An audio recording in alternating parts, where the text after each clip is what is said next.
Okay, let's start. Chapter number 15, we are starting bank reconciliations. Again, like always, I'm going to make the notes on the journal and I'm going to send you those as well after the class because it's much easier to understand this chapter over there.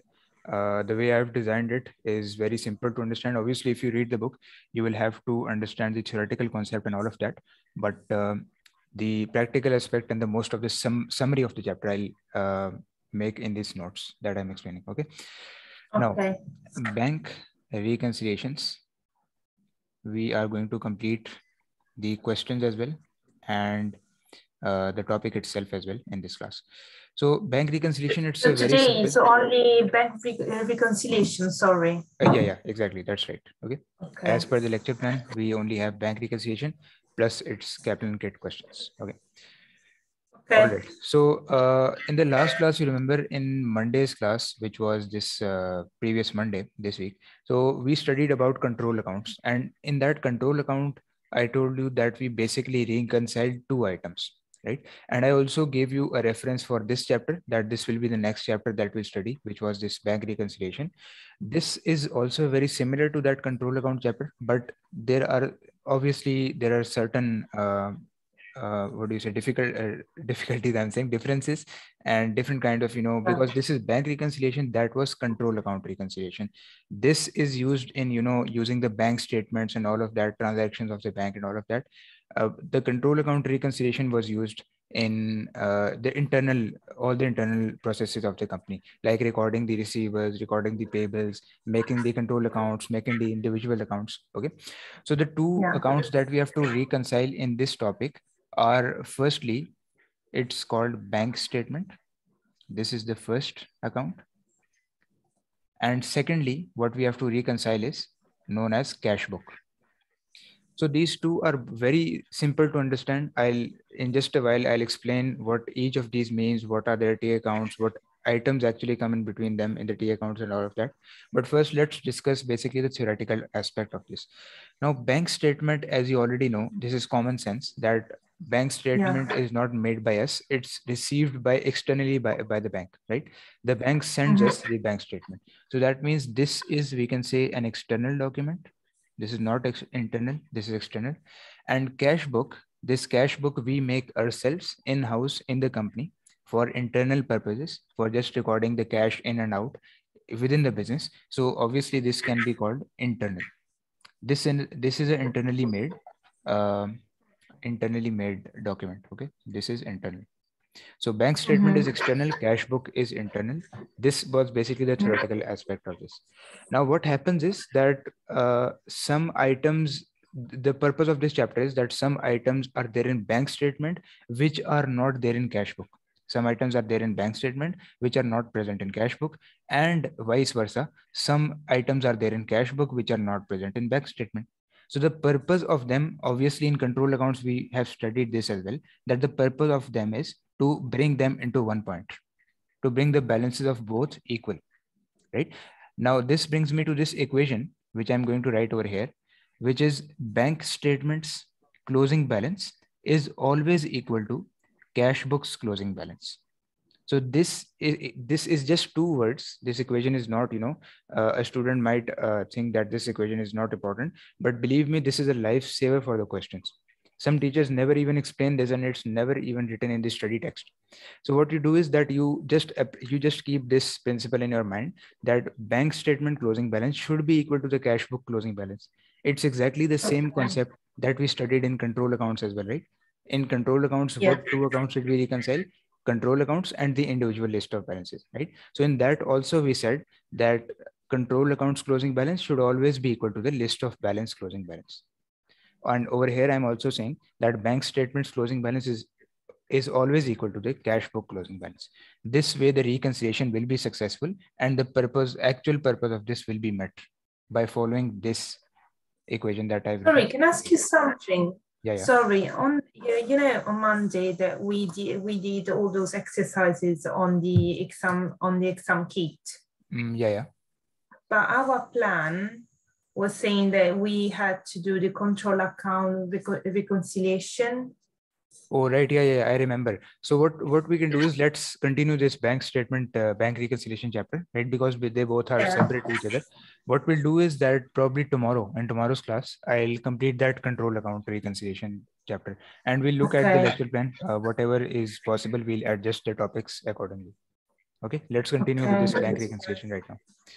Okay, so that means I'll not discuss the control account till yet, because obviously we have not studied it. I'll just keep the thing purely to the bank reconciliation. Okay, now, so bank statement will always be equal to the cash book closing balance. This principle you always have to remember, and these both balances should be same. We have to bring it at one point. Okay, now I am coming towards the T accounts of each of them. So first of all, I'll make the T account format. So there are formats in this. First of all, I'll make for the bank statement, then I'll make for the cash book. So this is bank statement. And secondly, over here, we have got cash book. Okay, so first I'll write all the contents, and after that I'll come towards the explanation of each of the contents, like for example, what are these meant for, why are they written in the bank statement, or compared to why they are written in the cash book. Now, first of all, let's discuss bank statement. So one thing that is very, you can say, unusual over here or very weird over here, and that is it's basically actually happens in the world as well. You might know that the bank statement is always treated as a group 2 item. Yes, this is an asset. This is a current asset, bank balance and cash book balance. Basically, these are money, right? So these are current assets. But the thing is that always we write the positive side on the credit side and the negative side, the minus side on the debit side. On the cash book, it's opposite, because always remember, cash book is always treated as an asset. We have to account it for an asset. But bank statement is always, you can say, treated as a liability. Why is it a liability? Let me give you the logic. Let me make you fully understand. Okay. Now what happens is, as I told you just 2 minutes ago, that bank statement is not prepared by us, right? It's given by the bank people, right? The bank officers. So what happens is that for the bank, we are its liability, because they have to owe us money, right? What we're doing is that we open a bank account, right? And we keep on depositing money in that, and we keep on purchasing stuff using a debit card, everything, right? So what happens is that for us, the bank is an asset, but for the bank, we are its liability, because they have to owe us money, right? It's like we have given loan to the bank. So that's why, because bank statement items are given by the external parties, that's why it's always treated as a liability. Okay, so that means if this is liability, it's opening balance. If there is an actual balance, if there is a positive balance in the bank statement, it will come on the credit side. One more example of this is that you might have seen most of the banks now, send like short SMS or like a text message upon every transaction that happens, right? So upon every transaction, you might have seen, whenever you purchase anything, your message might say your account has been debited by this amount, right? And the opposite thing happens when your account is deposited with something. When someone adds money in your bank, it becomes the opposite. You might receive the message as your bank account has been credited with this much money, right? So you might be confused like why it's credit or debit, but now you'll be fully clear that because this is a liability, because this is given to us by external people, by the bank, right? That's why it is your liability. All the increase will be written as credit, all the decrease will be written as debit. Okay, so opening balance will be coming on this side, credit side, and similarly closing balance will be coming on the debit side.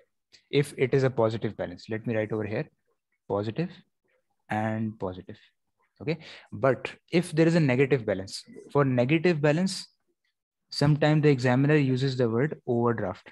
I think I explained this a while ago as well, that overdraft is basically whenever your bank balance is negative. You might have taken a facility from the bank or anything. When your balance goes beyond zero, which is negative, right? You might take a facility like, I want to go minus 10,000, minus 100,000, minus 50,000.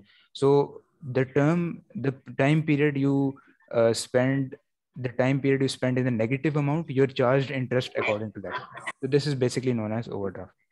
So obviously, if it is an overdraft, it's a minus amount, it's a negative amount. this comes as a debit balance. Why is it a debit balance? Because now the bank is happy because we have to owe them. They don't have to owe us. The bank is happy because we are its asset right now. Overdraft, it has to recover from us, right? Overdraft, it has to recover from the customers. That's why basically the asset is coming on debit and the positive balance is coming on the credit side. And earn money to the bank people is basically liability. That's why the positive balance is on the opening, on the credit side. Okay, so this was the only difference. Cash book will be treated as it is, like we treated as expenses, like we treated purchases, normal, like assets, normal assets. Okay, only difference lies with the bank statement. Now let me write some other statements as well over here, other contents. So there is a word which is called uncredited checks. I'll explain what this means in just a while. Uncredited checks are over here. And one other word is unpresented checks. So this is written on the debit side. Okay, so this bank account is basically completed. There is nothing else to write over here. Now, what I'll do is that first, let me explain these two things. I've explained the opening closing balances. I hope you're clear about that. I'll explain the unpresented and the uncredited checks right now. Now, first, let's discuss the unpresented checks. Now, these unpresented checks and uncredited checks are basically very much related to each other. But the only difference is you can see unpresented check is written on the minus side. That means you might think that this might relate to something of a payment, right? We might be doing a payment to someone, and that's absolutely right. So what actually happens is that first of all, you have to remember this is considered with payment whenever you're doing a payment. So what actually happens is, let me give you a practical example. Like let's say there is a supplier, okay? We gave a check to a supplier and supplier name was ABC company. We might have purchased some goods from ABC company and we are now paying to ABC company. We provided him with a check of, let's say, worth $1,000. Okay. Now what happens is that let's say we provided the check to ABC company and the date was, let's say, 29th of March. Okay, so it was 29th of March. Now what happens is that after 1 or 2 days, it's the end of the month, right?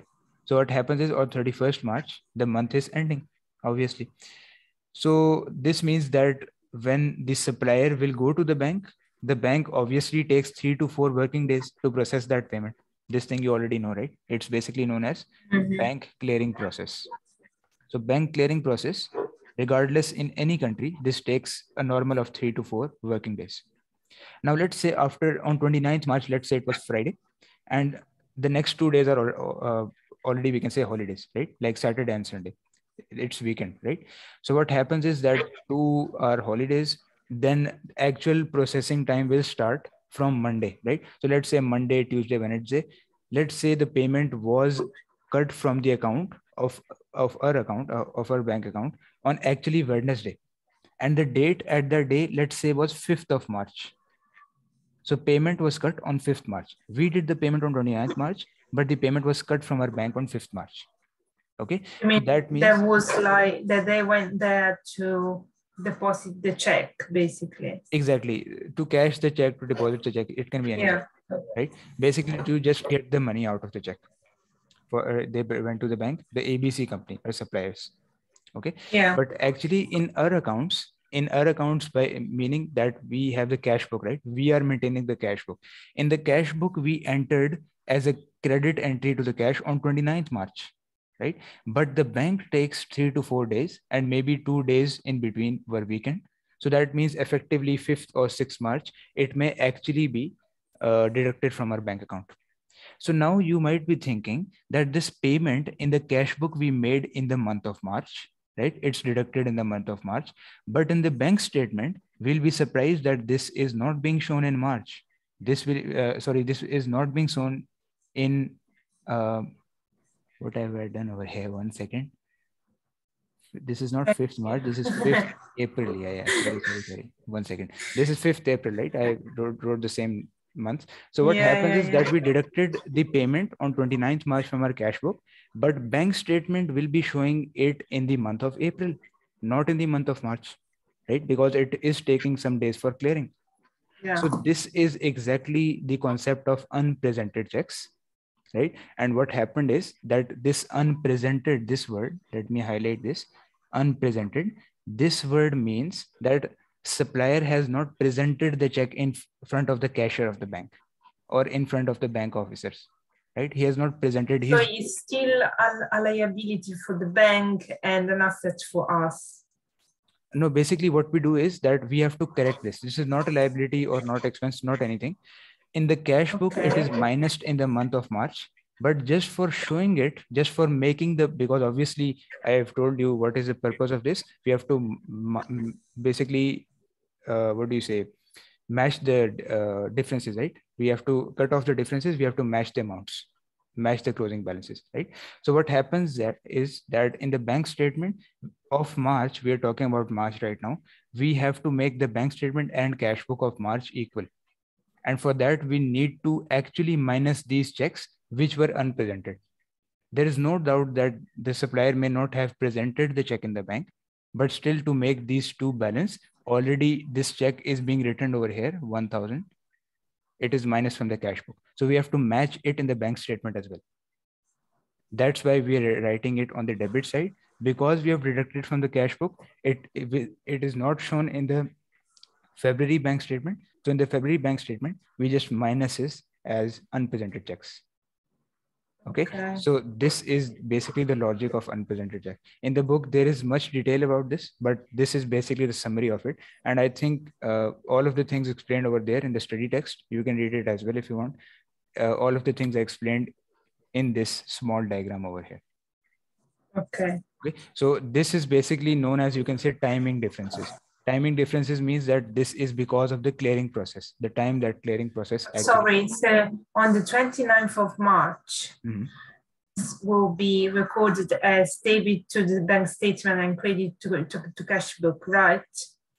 Actually, what we have done is that on 29th of March, let me explain over here.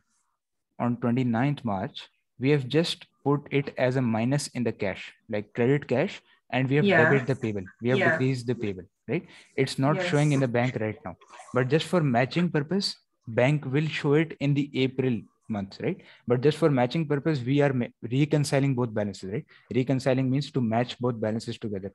So that means we have to, in the month of February, we are not in March right now. Oh, sorry.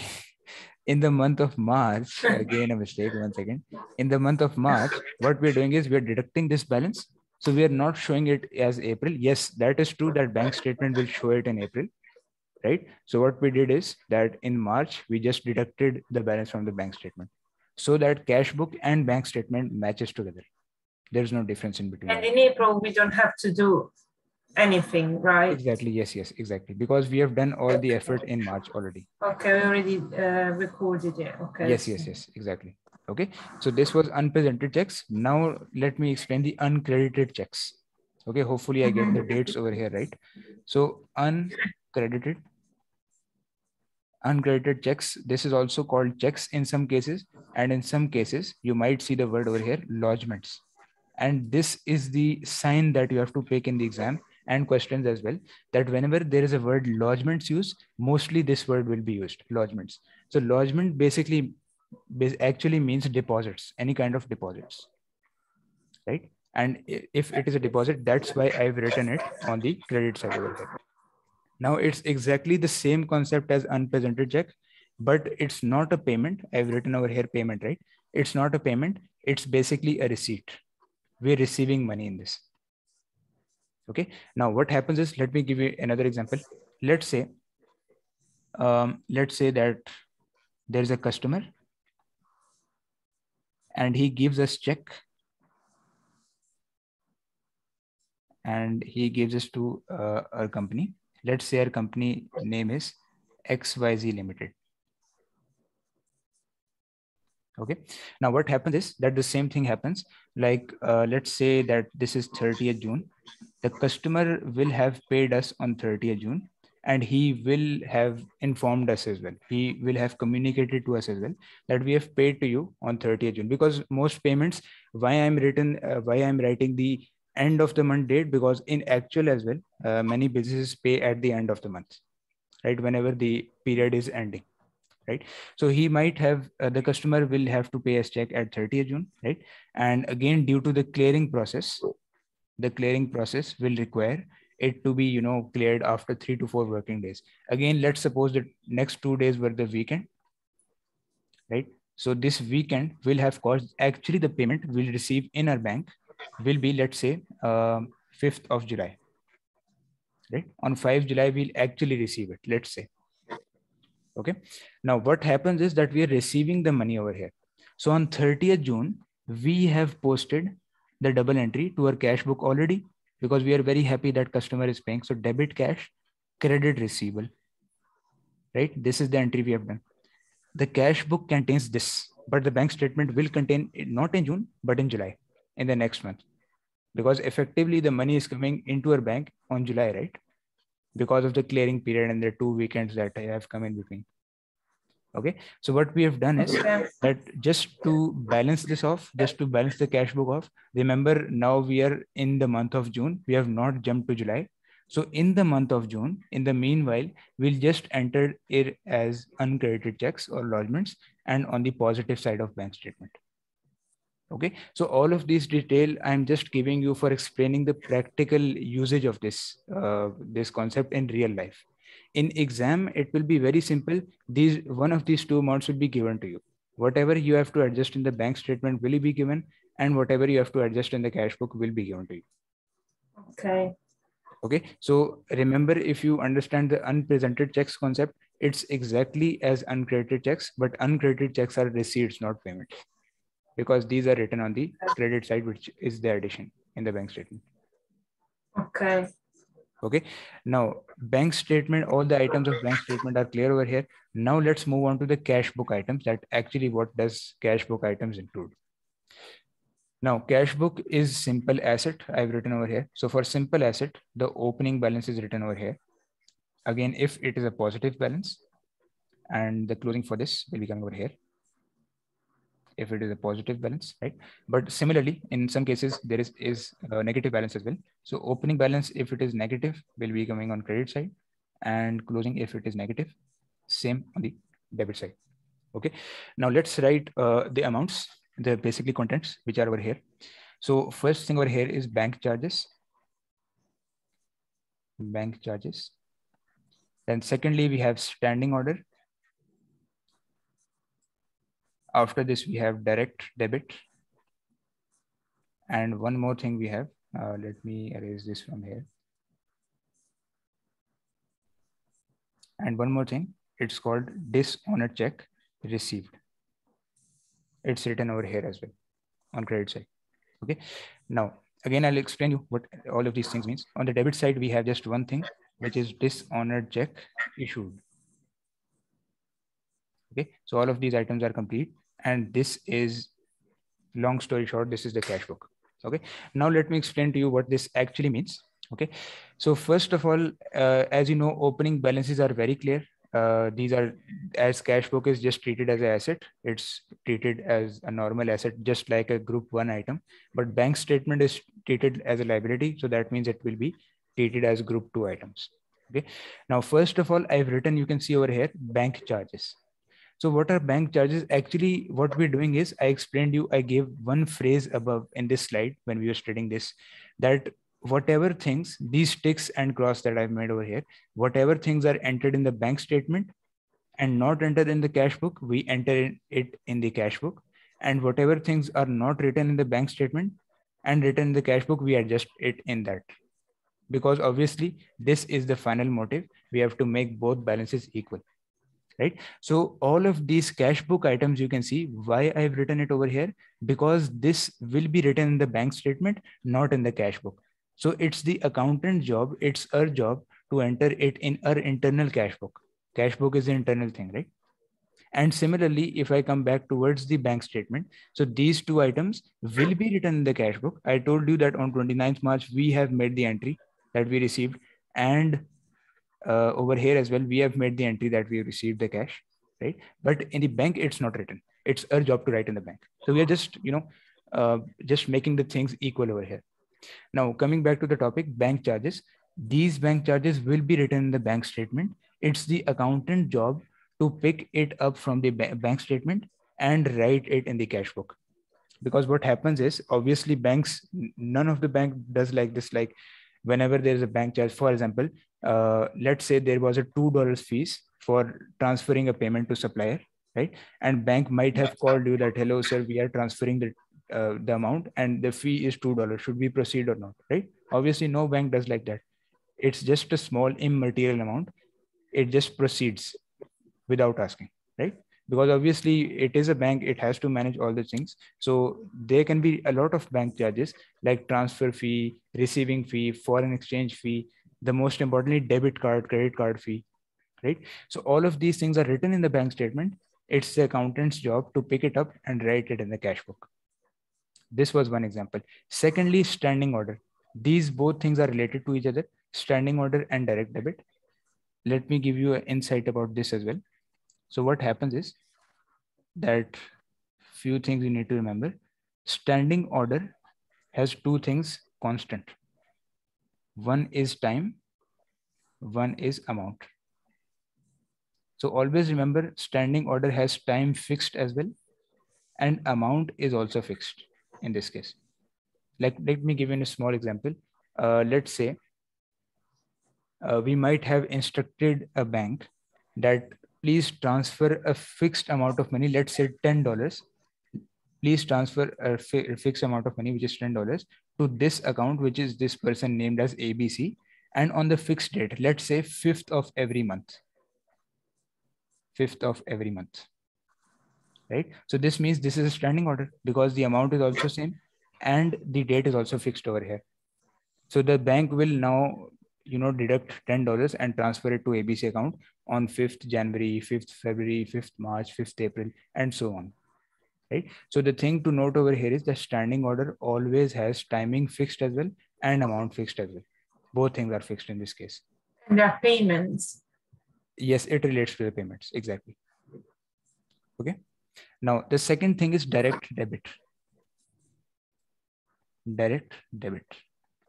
In direct debit, what happens is that time is not fixed and amount can vary as well. That means in short, it's not fixed as well, can vary. Right? Let's say most of the businesses, what they do is that they use this direct debit facility. They instruct the bank regarding this direct debit to pay some of its suppliers. In fact, all of its suppliers, because supplier does not have any fixed time to come into the bank and collect the payment, right? And they also don't have a fixed amount that they have to collect because it depends on the purchases that we do. On some occasion, on some months, we might have purchased $500 worth of goods. On some months, we might have purchased $100 of goods. On some months, we did not even purchase it from him, right? So direct debit, always remember, time is not fixed in this case. The supplier can come into the bank anytime. He can collect the payment anytime during the month, any 30 days, any 31 days. The amount can vary as well. It's not fixed as well. So this is the main difference in standing order and direct debit. Okay, right? Now you can see over here that I've written standing order and direct debit. Again, bank statement will have written it because obviously you have given the instruction to the bank. Again, bank will not call you and ask you that, hello, sir, we have to transfer this amount. You have given us the instruction of standing order, but I'm just confirming for the second time that do you actually want to do it, right? So that means obviously no bank would do like this, like call everyone, call every customer. So that's why it's the accountant's job to pick it up from the bank statement, both standing order as well and direct debit as well. And both relates to the payment. That's why it is coming as a minus. This will be already be written as a minus in the bank statement. It's the accountant's job to write it as a minus in the cash book because this is the internal document. Okay. Now the last thing, let's see, which is dishonored check issued and received. Dishonored check issued. First, let's discuss this and then dishonored check received. So let me write the full form of DHC over here. So it's easier. Dishonored checks. Okay, so in old times, this was basically known as bounced checks, right? Bounced back. You might have heard of this a lot, that whenever you go to the bank, because of some difficulty in the check, because of some mistake in the check, either the date is wrong, either the account number does not exist, right? Either the check is fake, it's not original. So for these cases, the bank just, bounces off the check. In modern terms, it just dishonors them. Okay, so what actually means by dishonored check issued, this always remember it's related to payments, because the word over here used is issued, right? Now we go to the bank, we ask them that this is the check, I'm writing this check. We write the check and give it to the cashier. We ask him that please transfer it in the given account that is written on the check. Then the cashier takes 2 or 3 minutes, scans the check, and maybe he scans the barcode, or let's say his system gives an error or anything, the date is wrong, the account number is wrong, we might have missed one figure, one digit, right? So the bank says this check has been dishonored, and let's say it tears the check into 2 pieces, right? Because obviously it might be fake, they do not want to proceed in doing the payment. It may be fraudulent as well, right? So what happens is that dishonored check, we actually have paid it. Now look at the entries over here. We actually have paid it from the cash book. We have made a debit, a credit entry, the minus entry in the cash book, but now it's bounced back into our account. The money has come back into our account again. That's why it is being added over here. Now, again, these things will be done by the bank, this debit and credit. We will have to pick it up and reverse the amount in the cash book. Because let's say this is our factory, this is our company, and the person that we sent, this is the person that is going to the bank, right? And this person in the factory, we have done the cash book entry. This is the cash book entry. We have made it, we have credited the cash book, and then given this check to the customer. He is now going to the bank. So entry has already been made in the cash book, right? Of minus. We have to reverse it. That's why we are debiting it back into the cash book, because this amount has been reversed into our account. So originally, this was a payment, but because it was not recognized or authorized, it went back, so it's not going to be a liability anymore, but an asset. Exactly. It's not going to be a payment anymore. You can understand it as payment or expense or income, not as liability or asset. So if it's not a payment anymore, that's why it is an income. That's why it's bounced back into our account. Okay. So that's why dishonored check issued. Originally, we have wrote it on the credit side of the cash book before sending the person out to the bank. So now the bank has, just steered the check away. The payment will not be deducted. So after that person has came back into the factory from the bank, he will tell us all the situation. And now our accountant will make the reverse entry in the cash book. Okay. So this will, what will happen into the dishonored check issued. Let me write a small description over here. Let's say payment. And the contrary on the received ones. Those are receipts that have been bounced back, basically. Yeah, exactly. That I'm just explaining in 1 minute. Okay. So payment deducted in cash book, bank dishonored, amount put back in our account.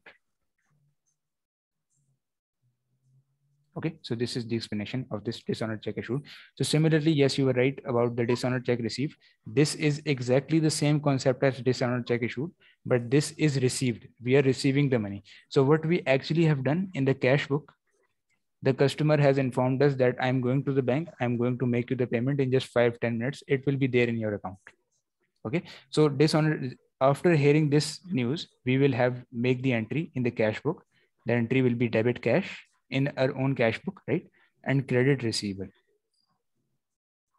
right? So actually when he went to the bank, the customer went to the bank, same thing happened. They dishonored the check, right?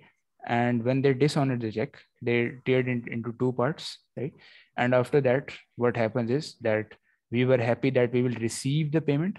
Now we will have to minus it again in the cash book. You can see dishonored check received is written on the minus side over here. Okay, we will have to reverse the amount.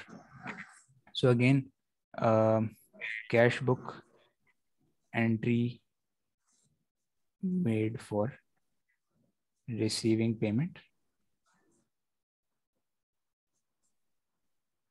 but customer check dishonored and minus from cash book again. Okay, so this is the explanation for dishonored check issued and received as well. Okay, I'll send you these notes as well so you can use it in revision purpose. Okay, so most of the things are done right now. I would say like 90% of the things are done. This was basic the whole chapter. I designed it in such a way that it's very easy to understand. Obviously, if you go to the study text, there exactly the same things are explained, but not in an organized manner over there. Okay, so all of the things we have discussed, we can say successfully. Standing order, direct debit, all of the items of cash book as well, and bank statement as well. Now remember, these are two main concepts that I'm highlighting over here. One, this is very important to learn, and hopefully you will get hold of this when you will do the questions, when we'll do the questions over here as well, that bank statement closing balance will always be equal to cash book closing balance. Okay, and second thing that we have to remember is that every error, I'm writing a small note over here. 1 second. Error in bank statement will be corrected over there. And second note is error in cash book will be corrected over there. So these may look very simple, these two notes, but these are very important that you have to remember in the questions as well, that whenever there is a problem in the bank statement, let's say bank actually, the questions might actually say like this, like let's say the bank actually accidentally credited your account, credited in this case, because the bank statement word is used, right? Bank accidentally credited your account. That means increased your account with bank interest. So that bank interest actually belonged to somebody else. Let's say Mr. B, but we were Mr. A. They actually accidentally put it in our account. So that means they have put at in this side, right? At credit side. So this is the bank statement mistake. This is the bank error. That means we will not take it into the cash book. We will just consider this account itself and we'll put it simply as a debit in the bank statement. We just reverse it out. And same thing goes into the cash book as well. So every kind of error which is happening on every account, it will be corrected in that account itself. The effect will not go on to the other account. Okay, so a mix of things will be asked to you. Maybe all of these things, bank charges, standing order, direct debit, right? These formats you will have to memorize, I would say, right? Actually not memorize, but understand them. And if you use them in questions, actually it will be imprinted in your mind easily. And secondly, what you have to remember is that there can be errors as well. Like cash book was added with the wrong amount or bank statement was deducted with the wrong amount. Okay, so these notes are important for that side, right? So I hope you're mostly clear about the chapter, right? Now let's take a short break, like 4 to 5 minutes. And after that, we'll be starting deepening. The questions are just, I think, 13 or 14. So I'll make sure we'll do 7 or 8 questions, and the remaining ones you can try and let me know the problems. Okay, so just 4 to 5 minutes break. Okay.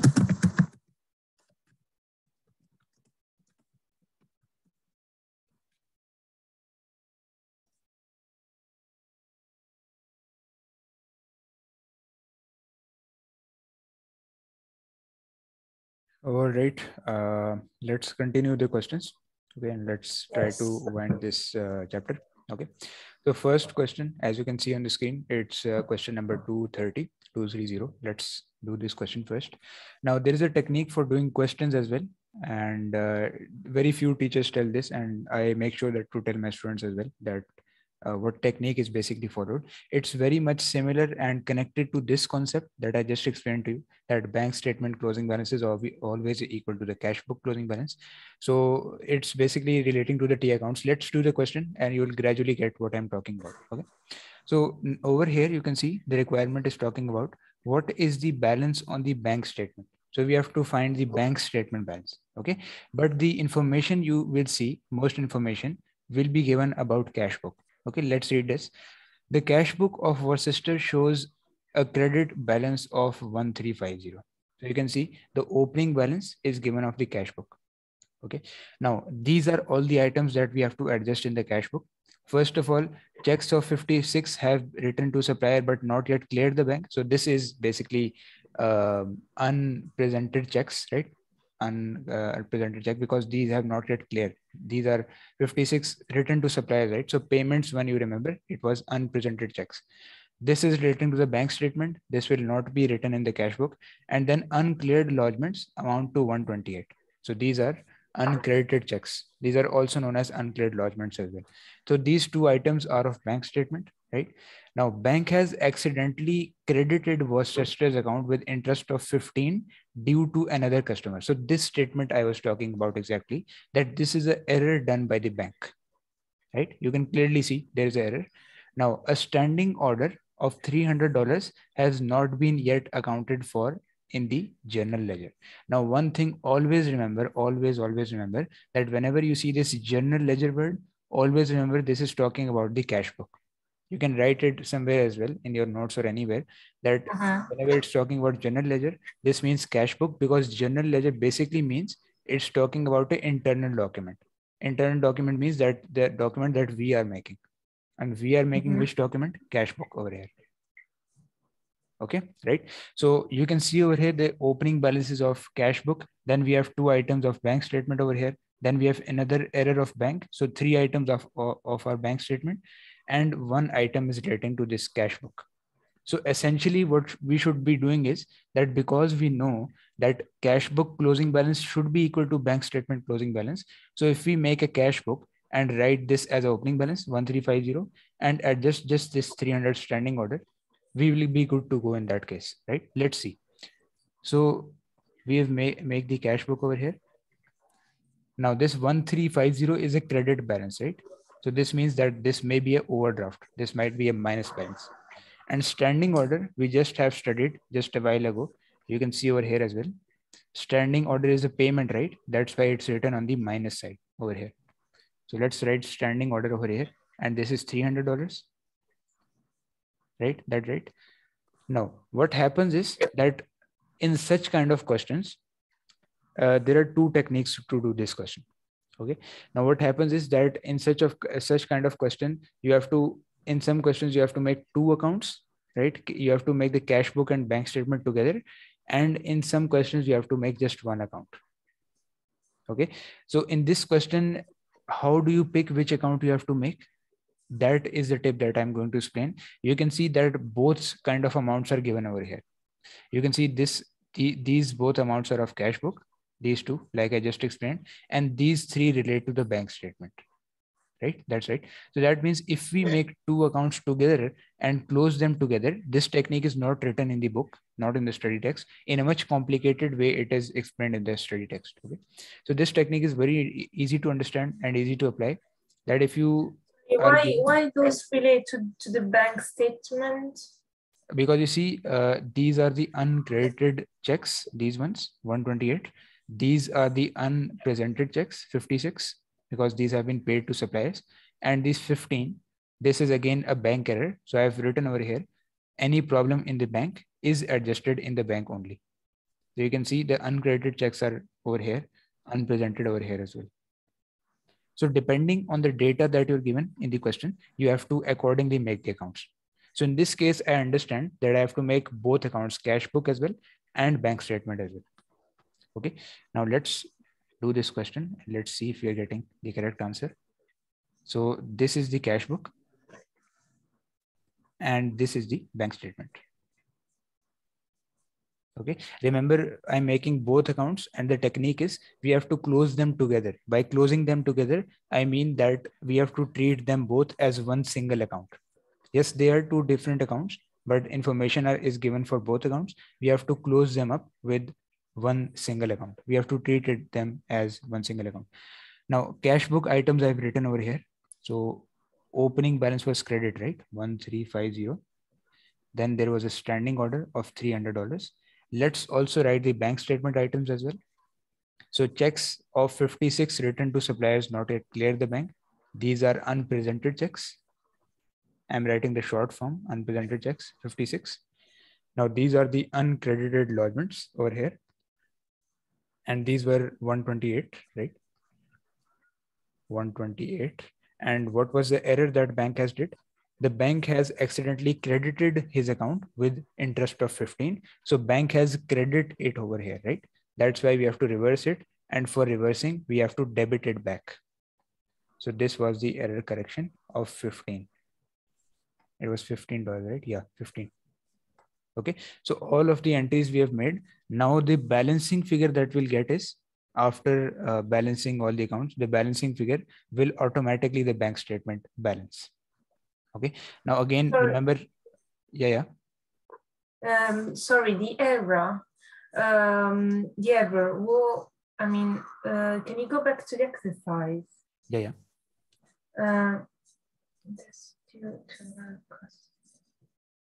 Look, what actually bank has did is that bank has added it into his account. It has credited it, right? The bank has done this error. So we will correct it in the bank itself. It has credit, right? This was not belonging to us. So for correcting it, we'll do debit. Okay, thank you. Right. Now 1350 plus 300 plus 128. I'm closing it again as a single set of account. Okay. So 1778. This is their total. And over here as well. Just a second. Okay. So if we minus these two amounts, 1778 minus 15 minus 56. So we are getting the balance of 1707 on this side. 1707. Right? And how do you know if this is an overdraft or a positive balance? It's very simple.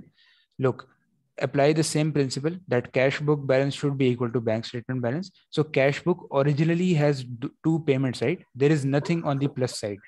There is nothing on the plus side, right? So that means that obviously there are very little amounts on the plus side. This is the addition side, right?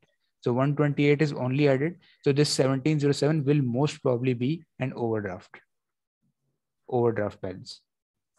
Okay. So that means this 1707 is the balance, and this will be, let's see if this will be credit or a debit. Now what actually we do is that this was the opening balance for the negative figure that I told, right? And this 1707 belongs to the opening balance because it is coming on this side, the opening balance, right? So basically what we have to do is that we have done such kind of questions back before as well, and we have to tell the final effect of this. So for example, if we make a new bank statement over here, this 1707 will still come where?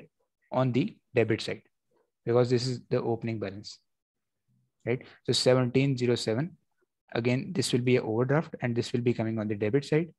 That means this 1707 debit is correct, right? Because normally as well, overdrafts are written in the bank statement on the debit side.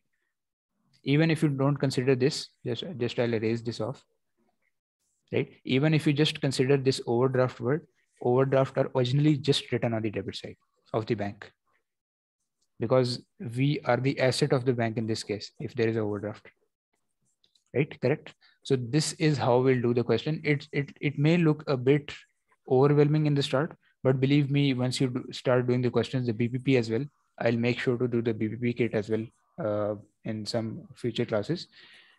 But this concept is all that matters, that if you get the concept, this is very easy to understand. Okay, correct. Right. Now 231, let's look at this one as well. So Joe's bank ledger account shows a balance of 190 credit. Her bank statement. So again, you see the word over here, bank ledger. Don't confuse this bank ledger with bank statement. because bank statement balance is written in this second line. So wherever the journal ledger or bank ledger word comes, we have to agree it as cash book balance. Okay, so bank statement balance is 250 credit and cash book balance is 190 credit. Now what we have to do is we have to explain the difference, and for explaining the difference we have to basically do a trial and error method over here. This is cash book, this is bank statement. Just a second. Okay, so what was the cash book balance over here? It's 190 credit, right? So 190 credit, this means that this is overdraft, obviously. And bank statement balance is also 250 credit. So this is the other side of the story. This is showing us that this is a positive balance, right? And this is showing us that there is a negative balance. That means there is a major difference in this. Now let's see. First of all, we have to again apply each and every option to the T accounts, and let's see what is the correct answer. So option A is unpresented checks of 100 and uncleared lodgement of 30. Now let's apply it over there, right? So unpresented checks, as you know, they come over here, 100. Again, we have to close these both accounts together because both data are given over here. Uncredited lodgement of 30, right? So uncredited lodgement of 30 is written over here. Let's see if the balance is coming as 190 or not. Again, remember the same concept. Bank statement closing should be equal to cash book closing. Okay, so 250 plus 30 minus 100. Now this is actually resulting in as 180. This is the closing balance, but over here it's 190. It's not matching, right? So that means A option is not correct over here. The only option to do over here is trial and error method to apply each and every option to the question. So A option is not right. Let's see the B option. Unpresented checks of $150, right? Let's post this. Unpresented checks of 150. All right. Misposting of a cash receipt of 130 to the wrong side of cash account. So this is a cash receipt, right? This will have to be written on the debit side of cash account, the cash book. But it's saying over here that it's written on the wrong side, right? So for correcting it, we'll write it on the correct side, right? 1 second. The misposting of a cash receipt to the wrong side of cash account. Yeah. So what we have to do is, which was debit, right? Sorry, credit. One difference in this. So we'll just literally act according to this. What actually happened. We'll not correct this. And unrecorded bank interest received of $30. So again, bank interest received is recorded in the cash book because in bank statement, it will be already recorded, right? So in the cash book, it will only be recorded. So this is how much? 30, right? 30. Okay, now let's see. 250 minus 150. So the balance of this is 100. Now let's see what is the closing balance of cash book. 130 plus 190 minus 30. No, this is 290. So you see the closing balance of cash book is 290. The closing balance of bank statement is 100. This phrase is not being met. This is not being satisfied over here, right? Because both closing balances need to be same, right? Now let's apply option C over here. Let's see. Just sorry, but before going on, I can see that the solution is B. Yeah, I was also looking at that. Just give me a second. 250, 190. We might have done the mistake for this part, this 130. Let me see. Okay. Right. So what it actually has done is that, sorry, my bad. I actually told you as we have to write it on the wrong side, but we have to correct this, right? This is a misposting. I read it as wrong, right? So misposting of cash receipt means that this 130 was written on the wrong side of cash account. We actually received this money. But we have written it over here. This 130 was written over here. But for correcting this, what we'll do is first 130 will write it on the debit side. This will make it as 0, right? Then 130 will write it as correcting it. So again, the two entries will write it as 2 times over here. For correcting, we'll write it as 260 on the debit side. Because again, the same thing, if we write 130, it will make it 0. right? The net effect would be 0. If we write it as 260, yes, this way we will actually write the amount on debit side. So this will have to be correct. Let's see. Unpresented checks were 150 and bank interest received was 30, right? Okay, 30. Now, hopefully this will give us the correct answer. So this is 100 and let's see this as well. So 290 minus 190.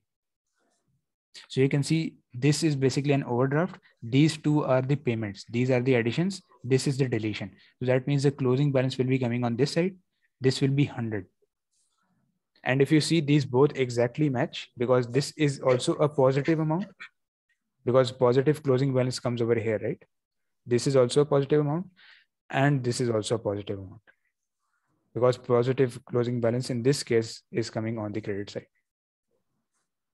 Right? So it's a bit of maze to understand. It's a bit of a puzzle to understand in the start, but you will surely get hold of the things when you do a lot of practice of this. Okay, right? So in this case, B option will be correct. Now let's do 232. Let's see this question as well. So are each of the following statements true or false? Let's see the first one. When preparing bank reconciliation, unpresented checks must be deducted from a balance of cash at bank shown in the bank statement. So this is basically saying that let's say this was the bank statement. If there is a positive balance, which actually comes on this side, this is a positive balance, right? Balance of cash. So unpresented checks must be deducted. Unpresented checks are written on this side, right? On the debit side. So that means this is absolutely true, right? Because we actually minus them. It's coming, both are coming on the opposite side, right? So this is absolutely true. Let's see over here. Yeah, this statement is true. I don't understand why it's true. Because look, if I go back to the accounts over here, you see, this is the bank statement. Yeah. It's saying if opening balance is coming as positive, if there is a positive closing balance, we always deduct the unpresented checks. This is saying. So you can see this is true, right? Because it's coming on the opposite side. From opening positive balance, we always deduct the unpresented checks. Yeah. But we add the uncredited checks over here. Right? So this is the system over here. You can see, again, let me read it. Unpresented checks must be deducted from a balance of cash at bank. So cash at bank balance means a positive balance. Okay. Now, second one, a check from a customer paid into the bank, a check from a customer paid into the bank, but dishonored must be corrected by making a debit entry in the cash book. Again, note what he's saying, dishonored check received, because this is from a customer, right? We have not paid it, we have received it. So remember, dishonored check entry, where we wrote it? Cash book, credit side. You can see here. Yeah. Right. Now let's see what it's saying over here. Must be corrected by making debit entry. No, this is wrong. The debit entry we make for the dishonored check issued, not received. As you can see over here, dishonored check issued is debited, received is credited. Yeah. Okay. Now error by the bank must be corrected by the entry in the cash book. No, this is false. I just made 2 notes over here that error in bank will be corrected over there in the bank statement, right? Not in the cash book. So this is false. Now, an overdraft is a debit balance in the bank statement. Yes, correct. Because if there is an overdraft, that means for the bank statement, the customers are its asset, right? So that's why it will be a debit. We have to owe them the money. Okay. Right. Now, let's do questions till 234 and remaining ones you can try and let me know if there is any issue. Let's do 233 first. What should be the final cash book balance be when all above items have been properly accounted for? So the requirement is basically asking for the cash book balance. Final cash book balance means the closing balance of cash book, right? Now, following bank reconciliation statement has been prepared by inexperienced bookkeeper. Okay. So balance as per bank statement, this is 38640 overdrawn. Will not work according to this. We'll make the T accounts. let's see if the inexperienced bookkeeper has actually done it right or wrong. Okay, so over here, the bank statement balance is given, right? Yeah. Bank statement. This is overdrawn, right? You can see overdrawn. Overdrawn balances are written on debit side. We just studied, right? 38,640 opening balance. Now, lodgement not credited. This poor person has added it into this. We should not have added. We have deducted because uncredited lodgements are written on the opposite side, right? So 19,270. So hence proof this is an inexperienced bookkeeper, right? Now, less unpresented checks, 14,260. Again, it has added minus it over here because you see the balance is low, but we actually add it over here. Unpresented checks, 14,260, right? So we have to remember, if you remember correctly, the bank statement, the formats of bank statement and cash book, the T account format, then easily these kind of questions are very simple to attempt. So we have to tell the final balance, right? Final cash book balance. And again, I told you the same thing, that if we find the bank statement closing balance, automatically and naturally that will be the closing balance of cash book as well, right? So 38,640 plus 14,260.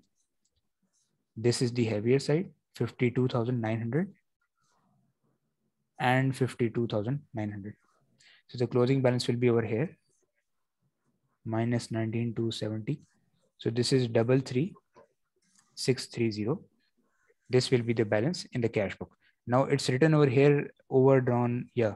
So basically, why is it overdrawn? Because still this is negative closing balance.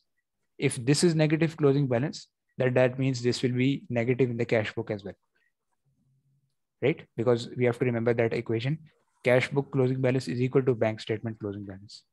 So B option should be correct over here. Sorry, why is overdrawn? I'm sorry? Wow, why is overdrawn? Okay, let me explain. Look, opening balance, this is bank statement, right? I just explained over here as well. Let me go back to the accounts, 1 second. You can see this is bank statement.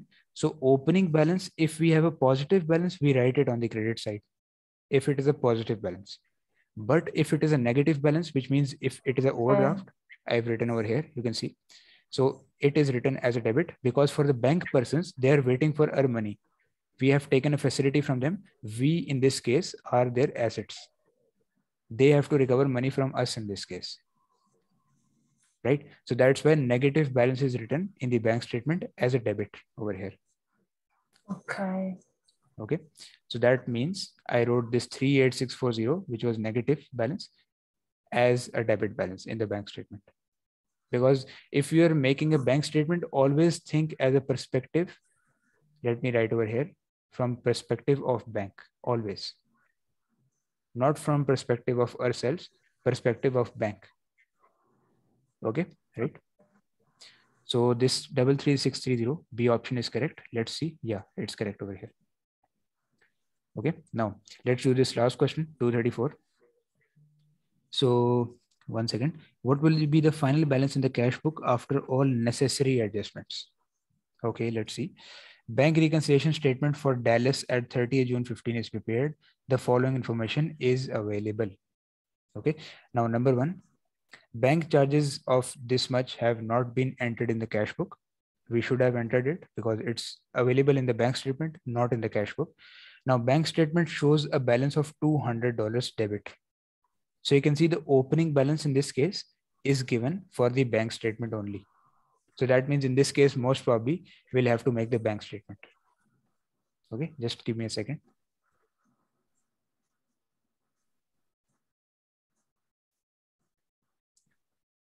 Okay, so bank charges are not on the cash book. Yes, exactly. They're not on the cash book. They are on the bank statement. It's the accountant's job to pick them up and write them in the internal document, which is the cash book. Okay, because bank charges, bank just secretly deducts them. It does not obviously call you that, oh, sir, we are deducting your debit card charges or your standing order fee or your instruction fee or your overdraft interest. right? They just deduct because they already know that you have already given them the instruction when you were opening the account, when you were signing the form. So they don't recognize it. They do recognize in the bank statement, but it's our job, it's the company's job to pick it up and enter it in the internal records as well. Okay. Now, unpresented checks amount to 1250. Okay. Direct debit of 250 has not been recorded in ledger accounts. So ledger accounts means over here cash book. But in this case, we are not making the cash book because the opening balance is given of the bank statement over here. Now, bank error has resulted in a check of 97 being debited to Dallas account instead of Dynasty's account. Now, this person is Dallas, right? You can see over here. So bank error has resulted check of 97 being debited. So the bank actually minus this 97 to Dallas account instead of Dynasty. It actually had been deducted from Dynasty's account, not from Dallas account. So we will have to add this back. We will have to reverse the entry because this is a bank error. Okay. It should be on the credit side. Yes, exactly. That's right. Okay. And second, and the lastly, checks received but not yet banked amounted to 890. These are uncredited lodgements. Oh. Okay. And these one were the unpresented checks. Now let's enter them and the bank statement. Bank statement. And you can see the opening balance is 200 debit. So that means this is an overdraft. That means this is negative balance because this is bank statement. Always think of perspective of the bank in the bank statement. So that means this is an asset for the bank, right? So we have to owe them. We as a company have to owe them. Now unpresented checks are how much? 1250. Unpresented checks, 1250. And uncredited lodgements, also write them, 890. 890. And the final adjustment that we need, this is also a cash book item. We don't need to write this. This is also a cash book item. Don't need to write this. The only adjustment is this number 5. So this 97 was actually debited to Dallas account, but we have to credit it back. So sorry, the lodgements were 8-9. Yeah, you can see over here, checks received but not yet banked. We have received the check, but it's still lying in our pocket, in our wallet. We have not yet presented it into the bank. But these are receipts, right? Not payments. So for the receipts, for the receipts, we use the word uncredited lodgements. Okay. Right? Okay. Now let's see what is the balance. So 1250 plus 200. This is 1450. So you can clearly see the payments are more than the receipts, right? So 1450 minus 97 minus 890. So this is giving us still 463 closing balance. This is still a negative balance because payments are only like, I think 1000, 990 or something like that. And payments are 1450. Receipts are less than the payments. That means this 463 is still a negative balance in this case. Okay. And what will be the final balance in the cash book after all the necessary adjustments? So when we'll make the cash book, you know that in the cash book, the overdraft comes on the credit side, right? On this side, because it's a liability. So correct option should be B over here. Yes, it's correct. B option is correct. 463 credit. Always remember when there is a debit credit also written in the requirements, we have to see what will be the final effect of that. Finally, how will be it will be added into the opening balance. Yeah. Okay, got it. So this was a very, we can say, hectic topic as well, but a very interesting topic at the same time. This was bank reconciliation. And if you have any questions, you can